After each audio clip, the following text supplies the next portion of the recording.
안녕하세요. 오늘도 여러분의 성공적인 배팅을 위하여 열심히 분석하는 승부사리 철룡입니다. 100%의 적중률이 아니더라도 수익 실현할 수 있게끔 도와드리겠습니다. 조합픽은 스포츠 가족방에서 안내드리고 있습니다. 입장 방법은 영상 하단의 댓글에 기재해 두었습니다. 가입 권유 일절 없으며 모두가 배팅하는 데 필요한 자료를 무료로 배포해드리니 구독과 좋아요만 부탁드립니다. 감사합니다. 첫 번째 경기는 KB손해보험 대 현대캐피탈입니다. 먼저 KB손해보험은 길었던 9연패 터널에서 벗어났습니다. KB손해보험은 지난 29일 오후 7시 적진인 대전 충무체육관에서 열린 삼성화재와의 시즌 6차전 경기에서 세트스코어 3대2로 역전승했습니다. 시즌 5승을 달성한 KB손해보험은 최하위 7위에 머물고 있습니다. 공격과 리시브에서 안정감을 되찾은 KB손해보험은 2, 3세트를 연달아 잡아내며 세트스코어 2대1로 역전에 성공했습니다. 4세트에는 25대 26 상황에서 비에나의 공격이 오택 라인을 벗어나며 아쉽게 패했습니다.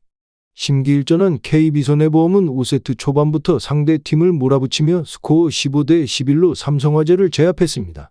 지긋지긋한 9연패로부터 탈출했고 5세트에만 7득점을 쏟아낸 비에나는 이날 경기에서 37득점을 생산하며 팀의 9연패 탈출을 이끌었습니다. 황경민은 19득점, 공격 성공률 60%를 유지하며 비에나의 뒤를 바쳤습니다. 다음 현대캐피탈은 다시 한번 천적 대한항공에 무릎을 꿇었습니다. 현대캐피탈은 지난 3월 1일 오후 2시에 열린 대한항공과의 시즌 마지막 맞대결에서 세트스코어 1대3으로 패해 연승이 좌절됐습니다. 마지막까지 본배구 진출을 노리고 있는 현대캐피탈이지만 이날 경기 패배로 그 가능성이 더욱 희박해졌습니다. 블로킹과 리시브 효율에 있어서는 대한항공에 우세했습니다. 하지만 공격 성공률을 비롯해 서브, 범실에 있어 상대 팀에 크게 밀리는 모습을 보였습니다. 팀 내 최다 득점자는 허수봉이었습니다. 허수봉은 공격 성공률 43.59%를 유지하며 20득점을 올렸습니다. 아흐메드는 16득점, 공격 성공률 46.88%를 기록하며 허수봉의 뒤를 이었습니다. 전광인도 10득점을 보탰습니다. 결론부터 말하자면 현대캐피탈이 승리할 가능성이 커 보입니다. 시즌 양팀의 상대 전적은 오전 5승 무패로 현대캐피탈이 압도적인 우위를 점하고 있습니다.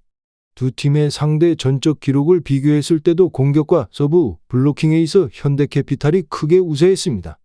범실 관리 능력에 있어 현대캐피탈이 KB손해보험에 뒤처지고 있지만 결국 공격과 서브, 높이 싸움에서 유리한 고지를 점한 현대캐피탈이 KB손해보험을 잡고 연패 위기에서 벗어날 것으로 전망됩니다. 현대캐피탈의 승리를 추천드립니다. 두 번째 경기는 IBK기업은행 대 흥국생명입니다. 먼저 IBK기업은행은 29일 페퍼저축은행과의 방문 경기에서 세트스코어 3대2로 신승을 거뒀습니다. 승점 2점을 추가한 IBK기업은행은 5위를 유지했습니다.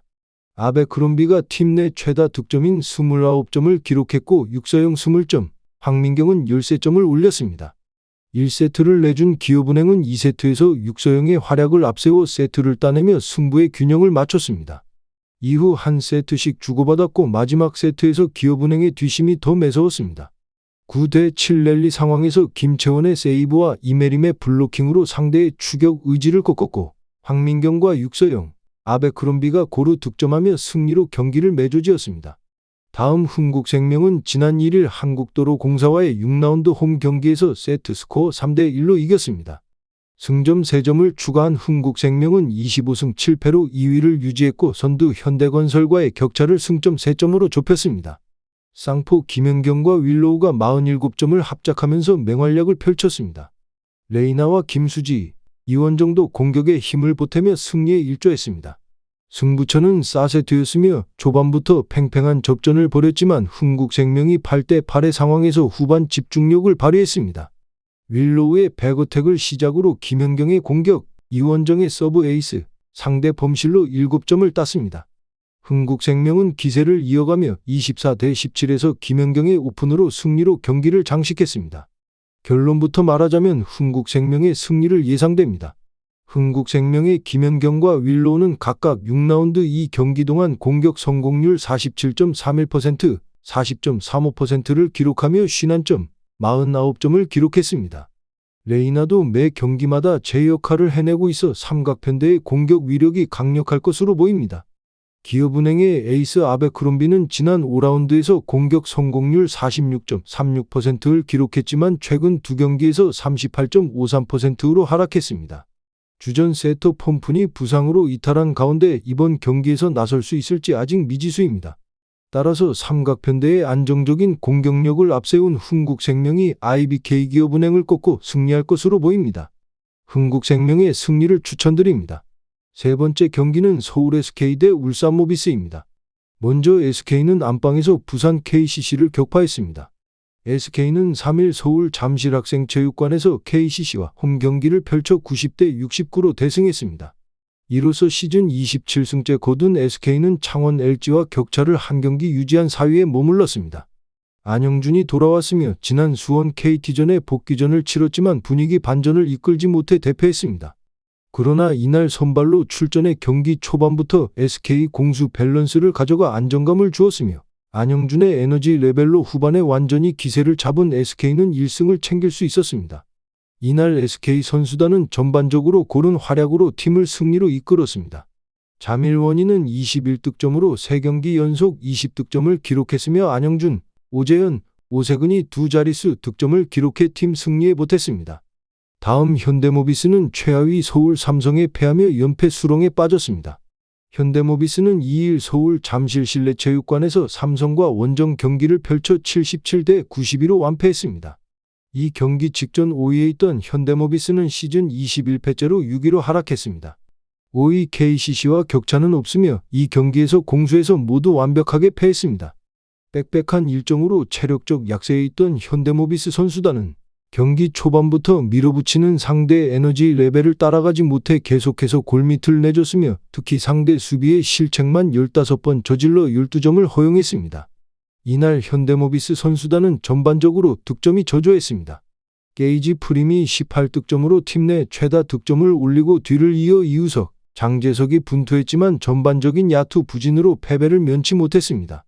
결론부터 말하자면 한때 주축 선수들이 연달아 부상으로 이탈하며 2위에서 4위까지 하락했던 SK는 주축 선수 복귀 소식에 기세를 올리고 있습니다.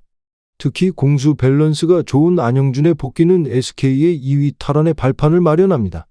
반면 현대모비스는 기세가 주춤했습니다.